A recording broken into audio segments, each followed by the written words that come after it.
হ্যাঁ, এখন আমরা কন্ডিশন দেখি যে আমরা তো সব সময় সবকিছু পেতে চাইবো না, আমরা একটা কন্ডিশনের ভিত্তিতে আমরা পেতে চাইবো। ধরো একটা হচ্ছে প্রোডাক্ট আছে, কিন্তু এই প্রোডাক্ট টেবিলটাই আমি চাচ্ছি যে এখান থেকে শুধুমাত্র আমরা সেই এইটা প্রোডাক্ট প্রোডাক্ট টেবিল, আমরা সেই প্রোডাক্টগুলো চাই যেগুলোর প্রাইস হচ্ছে 50 টাকার কম, $50 কম। ঠিক আছে, তাহলে অবশ্যই তুমি দেখতে পাচ্ছ গিজমো এবং পাওয়ার গিজমো এখান থেকে আসবে। কিন্তু সেটা আমরা কিভাবে করব? সেটা আমরা করব কন্ডিশনাল স্টেটমেন্টের মাধ্যমে। ঠিক প্রোগ্রামিং এ যেভাবে করে ইফ এলস স্টেটমেন্টের মাধ্যমে, এখানে আমরা হোয়ার স্টেটমেন্টের মাধ্যমে করব। ঠিক আছে, আগের মতো সিলেক্ট এবং ফ্রম আমরা জানি, এটা করলে আসলে সাধারণত কোনো কন্ডিশন এখানে অ্যাপ্লাই হয় না। যখন আমরা হোয়ার দিব, তখন আসলে হোয়ার দিয়ে কন্ডিশনটা দিব, তাহলে সেই কন্ডিশনটা এখানে অ্যাপ্লাই হবে। এবং এই কন্ডিশনটা আসলে যে ইটারেট হবে বা হচ্ছে পর্যায়টা কি, এর ধারাটা কি, ক্রমটা কি?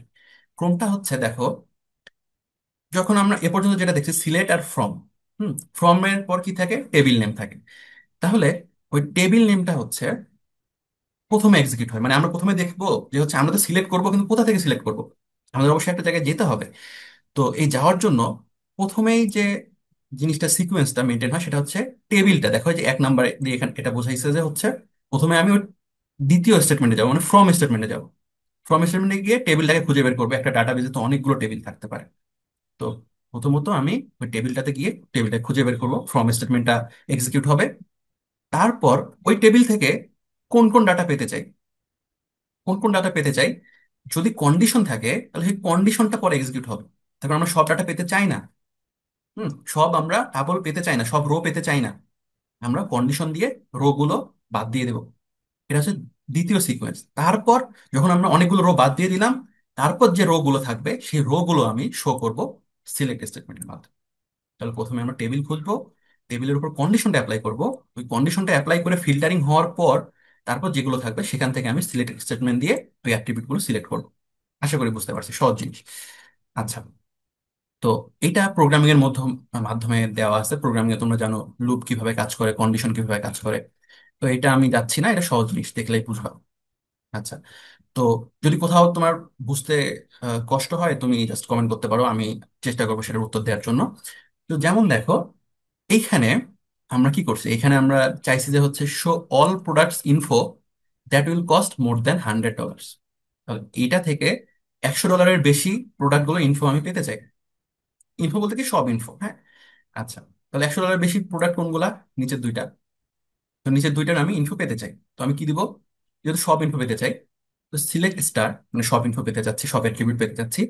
ফ্রম টেবিলের নেম হোয়ার দিয়ে দিব আমি হচ্ছে ওই কন্ডিশনটি, কন্ডিশনটা হচ্ছে প্রাইস মোর দ্যান $100। তাহলে প্রাইস অ্যাট্রিবিউটটা রয়েছে, প্রাইসটা কত, মোর দ্যান $100, তাই তো? আচ্ছা, আর এটা কিভাবে এক্সিকিউট হবে? প্রথমে টেবিলটাতে যাবে, টেবিলটাতে গিয়ে খুঁজবে, তারপর দ্বিতীয়তে এই কন্ডিশনটাতে যাবে। কন্ডিশনটাতে গিয়ে আমরা পেলাম যে হচ্ছে যেখানে প্রাইস 100 থেকে বেশি সেটা হচ্ছে এই দুইটা, নিচের দুইটা, তাহলে উপরের দুইটা বাদ। তারপরে সিলেক্ট স্টেটমেন্টে যাবে বা সিলেক্ট কিওয়ার্ডে গিয়ে বলবে যে হচ্ছে এই দুইটা আমি পাইছি, এই দুইটা আমার ক্যান্ডিডেট, এখান থেকে তুমি সবগুলো অ্যাট্রিবিউট নাও, অথবা যে যে অ্যাট্রিবিউট দিতে চাইবে সেই সেই অ্যাট্রিবিউট নাও। বুঝতে পারছি, এটা হচ্ছে সিকোয়েন্সটা। সিকোয়েন্সটা বোঝা জরুরি, তার কারণে পরবর্তীতে এটা অনেক হেল্প করতে পারে।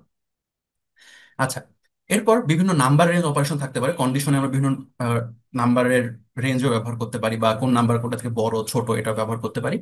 তো বড় ছোট অথবা গ্রেটার দ্যান অর ইকুয়াল ব্যবহার করার জন্য স্বাভাবিকভাবেই greater than, less than, greater than, equal এগুলো ব্যবহার করা হয়। আর সমান কিনা এটা ব্যবহার, এইটা বোঝানোর জন্য দুইটা সাইন ব্যবহার করা যেতে পারে। এক হচ্ছে এটার সাথে আমরা খুব পরিচিত, নট ইকুয়ালস। আর এটা হচ্ছে, এটা দিয়ে বোঝাচ্ছে এটা গ্রেটার অ্যান্ড লেস দেন, এটা দিয়ে যদি আমরা এটাকে ক্লোজ করে দেই তাহলে এটা দিয়ে বোঝা যাবে হচ্ছে নট ইকুয়াল। আশা করি বুঝতে পারছি, এই দুইটা দিয়ে ব্যবহার করা হয় এই। তো আমরা দেখবো, এখন দেখো, যদি আমাদের দুইটা ভ্যালুর মধ্যবর্তী বের করতে বলে, হুম, মানে এটার থেকে বড় এটার থেকে ছোট, হ্যাঁ, তাহলে আমরা কি করব? তাহলে আমরা বিটুইন অ্যান্ড অপারেটরটা ব্যবহার করি। বিটুইন অ্যান্ড অপারেটরটা ব্যবহার করি।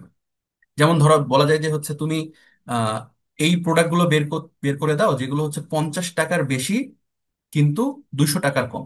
50 টাকার বেশি কিন্তু 200 টাকার কম। তাহলে আমরা হোয়ার স্টেটমেন্টে ব্যবহার করতে পারি বিটুইন, যে ধরো ওই আগের টেবিলটা, যে select star from product where price between 50 hundred. Value two দিয়ে বোঝাচ্ছে, ওই ভ্যালু ওয়ান দিয়ে বোঝাচ্ছে কোনটা থেকে কোনটার মধ্যে, মধ্যবর্তী। হ্যাঁ, প্রথমটা হবে ছোটটা, পরেরটা হবে বড়টা। অথবা হ্যাঁ, এখন দেখো বিটুইন অ্যান্ড। হ্যাঁ, বিটুইন অ্যান্ড হচ্ছে ইনক্লুসিভ। ইনক্লুসিভ বলতে কি মানে, মানে হচ্ছে আমরা এই যে দুটা ভ্যালু আছে, এই দুটা ভ্যালু কেউ নিব। নট হচ্ছে যে 50-এর থেকে বেশি, 100-এর থেকে কম, 50 সহ 50-এর থেকে বেশি, 100 সহ 100-এর থেকে কম। এটা বোঝা যাচ্ছে ইনক্লুসিভ দিয়ে। বিটুইন অ্যান্ড হচ্ছে ইনক্লুসিভ। আশা করি তুই বুঝতে পারছিস। তো যেমন দেখো এইখানে আমরা যদি দেখাই যে হচ্ছে আমাদের কোয়েরিটা যদি এরকম থাকে, show all products info in the price range 100 and 200।